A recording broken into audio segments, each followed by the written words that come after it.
మరీ ఇంట్రోవర్ట్‌లు అయితే వాడు ఒక్కడే ఉండి రూమ్‌లో తలుపేసుకొని ఇక నీళ్ళు కారుస్తూ, చెమటలు కారుస్తూ ఉంటాడు.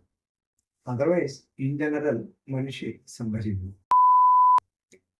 ఒక పెద్దాయన ఉన్నాట రిటైర్ అయినాయన. ఏదో కష్టపడి ఈ బ్యాంక్ ట్రాన్సాక్షన్‌లు అవి నేర్చుకున్నాడట. కాస్త వాట్సాప్ అవి నేర్చుకున్నాడట.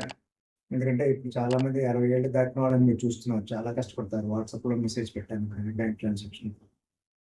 మధ్య మధ్య 4, 5 రోజులకి ఒకసారి బ్యాంక్‌కి వెళ్తున్నట్ట. వెళ్లి ఒక రూ. 200 విత్‌డ్రా చేసి మళ్ళీ 3 రోజులు పోయిన తర్వాత ఆ రూ. 200 బ్యాంక్‌లో డిపాజిట్ చేస్తున్నట్టు. ఈ బ్యాంక్ వాడు చిరాకొచ్చిందట. ఇప్పుడు బ్యాంకులు మీరు చూసారు గదా!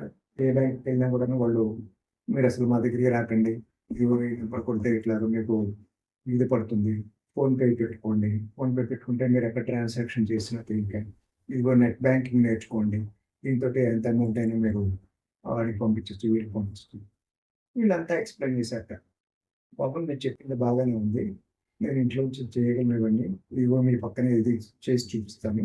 ఇదిగో మా ఫ్రెండు వాడికి అమౌంట్ పంపిస్తున్నాను చూడండి. సంజీవ్ వాడికి. మీరు ఇది నాకు చేత కాదు. కానీ నేను దీనికోసం నా ఇల్లు ఇక్కడ. నేను రోడ్డు మీద నడుచుకుంటూ వస్తాను. నలుగురు మనుషులు కనపడతారు నాకు. తాతగారు బాగున్నారా అని అడుగుతారు. ఇంటి దగ్గరికొనొస్తారు. మీరు నలుగురు కనపడతారు. ఏంటి తాతగారు బాగున్నారా అని ఎవరో ఒకళ్ళు అడుగుతారు. లేదు మీరెవరు అడగకపోయినా నేనైనా బాగున్నావా అని అడుగుతాను. మనిషికి ఒకడికొకడు పలకరించుకునే దిక్కుండాలయన. మీరు గూడా అంతే ఫ్యూచర్‌లో గుర్తుపెట్టుకోండి. అందుచేత నాకు రానివ్వండి కాస్త బ్యాంక్‌కి. ఈ చిన్న చిన్న ట్రాన్సాక్షన్స్ చేయనివ్వండి.